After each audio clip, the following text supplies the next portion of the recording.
Hi everyone, we'll get started. Welcome to the year's first Let's Get Real webinar.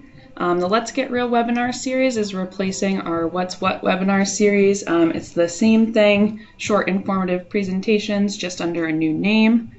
Today's is at a special day and time, but we'll be going back to the Thursdays, third Thursday of the month at 8:30 a.m. after this one. The reason this one's on a Monday is because it's kicking off our Smart Start program this year. So this presentation will get into some goal setting tips as well as introducing that Smart Start program that's kicking off today. The new year is a great time to think about starting new habits, breaking old habits, and setting goals that you'd like to achieve for the year. Setting a smaller, achievable goal right off the bat can help set you up for success the rest of the year. So like I said, part of this presentation will be about goal setting in general, but we're also introducing our new program, Smart Start. Smart Start is a 4-week challenge to create and achieve a SMART goal. The program will walk you through setting a SMART goal, creating a game plan for keeping you on track, and it has short weekly check-ins to provide you with accountability and one-on-one coaching.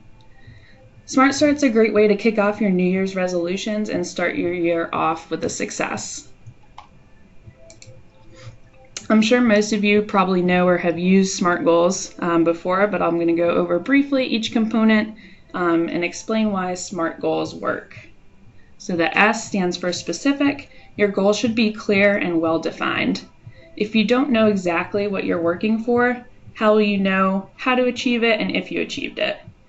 This also requires you to break down broader goals into manageable actions. So instead of saying something like, I want to eat healthy, you can define your goal a little more by phrasing it, I want to eat 3 to 4 servings of vegetables a day. The M is for measurable. If your goal is measurable, you can track your progress and make sure you are succeeding. Goals like, I want to meditate for 5 minutes, 3 days per week, or I want to lose 1 pound per week for the month of January are both good examples of measurable goals. You also want the measure of your goals to be attainable. Your goals should be realistic for you in your time frame. If your goal is too easy, you may lose interest and you won't really feel those positive benefits of success. And if your goal is too hard, you're already setting yourself up for failure. If you need some guidance about health or wellness goals and what is attainable for you, you can definitely ask one of our staff members here at the Power Station. We can help guide you on what health or wellness goal could be attainable for you. The R stands for relevant. Your goal should be relevant to you and your motivations, values, and lifestyle. A relevant goal will keep you motivated and lead to positive outcomes that are important to you once you achieve that goal. And lastly, the T is for time-bound. Your goal should have a clear start and end. For Smart Start, that's going to be easy. We're working in that 4-week time frame, but your goals should always have a clear start and stop to keep you focused and on track. So here I have an example goal. This is pulled directly from our Smart Start sheet. At the beginning of the program, you'll get a SMART goal setting and game plan sheet. So this is the first step in that. It's going to be setting up your SMART goal. So in this example, our SMART goal is I will pack a healthy lunch with at least 2 servings of vegetables for work at least 3 days a week for the month of January. So you can see it has the specific and measurable components, 2 servings of vegetables, 3 days a week. It's attainable for me. Let's say I already bring my lunch 1 day a week. So that's a pretty attainable goal that I can easily achieve in my time frame with a little bit of effort. It's relevant to me if I want to eat healthier, feel better, eat some more vegetables. And again, it's time bound. It's for the month of January for the Smart Start program that's already outlined for you. Now we've got some goal setting tips. The Smart Start program is designed to incorporate all these goal setting tips, so you'll see them pop up in that initial goal setting and action plan. But just in general, you want to give your goal some thought. By taking the time to make a SMART goal and an action plan, you should already have a pretty good idea of how you're going to achieve your goal. With that, you'll also want to break your goal into manageable steps. Maybe your Smart Start goal is just one step of your larger goal for the year. By breaking down your goal into manageable chunks, you'll be able to make progress. You'll make more progress during the year than if you had a general, more broad goal that doesn't really have too much direction. When you're creating an action plan, you'll want to look at your goal, the steps to get there, and also barriers that might get in your way. You can start to pre-plan for these barriers or setbacks and make it easier to overcome them in the future. We'll get a little bit more into this concept in our example Smart Start goal. But lastly, you'll want to create accountability. Your SMART goal already has a measurable component, and now you need to track it. You can hold yourself accountable with something like a journal, a spreadsheet, a calendar, a timer, a sticky note that you're tallying on, anything like that, or you can bring in others to help keep you on track. If you're choosing a person or group for accountability, make sure they're willing to support you in reaching your goal. Smart Start fosters accountability with weekly check-ins and the opportunity to review your progress with one of our staff members here at the Power Station. But you can also bring in your friends, co-workers, or family for support.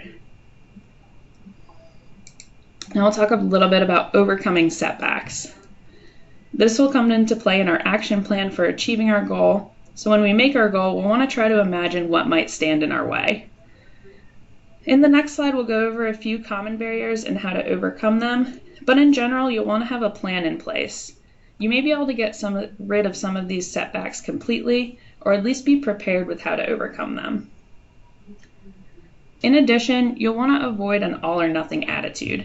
Progress towards your goal is still progress, even if you didn't meet your specific goal for that week or time frame. In other words, don't let small setbacks completely derail your progress. We all want to achieve our goals, but sometimes life can get in the way. The key is to not use that as an excuse and to get back on track as soon as possible. And that kind of ties in be flexible. Even though we plan ahead as much as we can, there'll still be times when things out of our control can become a barrier to our goal. Instead of adopting that all or nothing attitude, we can be flexible with our goal and our process of achieving it. So again, this doesn't mean making excuses, but recognizing when we can adapt or modify our strategy to get around the hurdles that are out of our control. Here I just picked out the 3 most common barriers and setbacks that people often face when trying to achieve their goals. The biggest one is time. A lot of people feel like they don't have the time to commit to something like exercising more, cooking meals at home, daily meditation, or whatever your goal may be. This is where time management skills come into play. There are many ways to overcome this barrier, and I just picked out a few examples. You could schedule time in your calendar to work towards your goal. Take time away from less productive habits like watching TV or scrolling social media. Use time when you have it to prepare, so like making your lunch for the next day the night before, or setting out your workout clothes the night before for a morning workout. Second barrier people often experience is lack of motivation. It takes effort to change our habits and reach our goals, and sometimes it's hard to find the motivation to do something that's not already a part of your routine. Breaking this barrier starts when you make your goal. You want your Smart Start to have that R component, which makes our goal relevant to you and your why.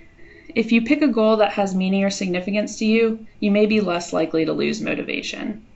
However, it's still possible to lose your motivation even if a goal is important to you. Taking a few minutes to write down why you want to achieve your goal, recruiting friends or family for support, giving yourself a productive reward, or picture yourself having completed your goal and how it will feel are all good tools to overcome this barrier. And lastly, our 3rd most common barrier is unclear or impossible goal. This barrier really gets taken care of in the planning stage when you write out your SMART goal. With your specific, measurable, attainable, and time-bound components, you should have a pretty good idea of what you want to achieve, how you will measure your progress, and what your timeline is. The hardest part of this planning is making your goal attainable. You can base your goal on your current habits, and you want to try not to take too big of a step. So if your goal is to, for example, exercise more, and you currently don't exercise at all, start small with 2 days of physical activity for 30 minutes a day. And then once you reach your goal in your time frame, then maybe you shoot for 3 days a week. Creating new habits takes time. You don't have to be in a rush to reach your big goals or resolutions in a month. This is another example pulled from our Smart Start goal setting and game plan sheet. I won't go through all these components individually. We'll have this webinar posted on our website if you want to go back and review it. And the Smart Start example will also be sent out with that initial goal setting sheet, so you can review it then as well. But basically, we're going to look at identifying potential setbacks or barriers. We're going to try to plan for those setbacks or barriers, and we want to have a plan for how to create accountability.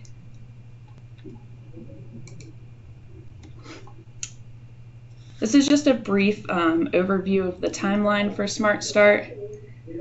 Shortly after this webinar, we'll be sending out the initial goal setting and game plan sheet. You'll have all week to complete that, and it's due to be turned in by January 17th.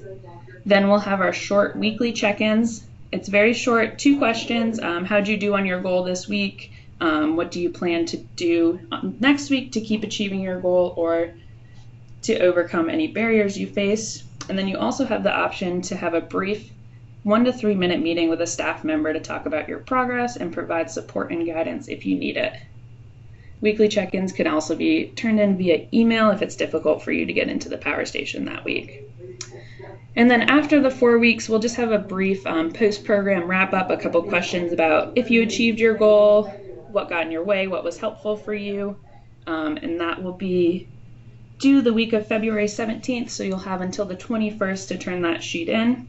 You'll also have the option then too to meet with a staff member if you want to discuss your experience or work on setting your next goal. There will be prizes for Smart Start, and in order to be eligible for those prizes, you have to complete the initial goal setting sheet, the post-program wrap-up, and all 4 weekly check-ins. So again, this webinar is going to be posted on our website, gepowerstation.com. It's under the Let's Get Real tab of our programming page, so if you need to go back and review anything we talked about today, or if your friends want to jump in on Smart Start, they can go watch this presentation on our website. That about wraps it up. If you think of a question later, feel free to email us at power.station@ge.com. Give us a call or stop by. Thank you all for tuning in today, and I hope to see your Smart Start goals coming in this week. Thanks, everyone.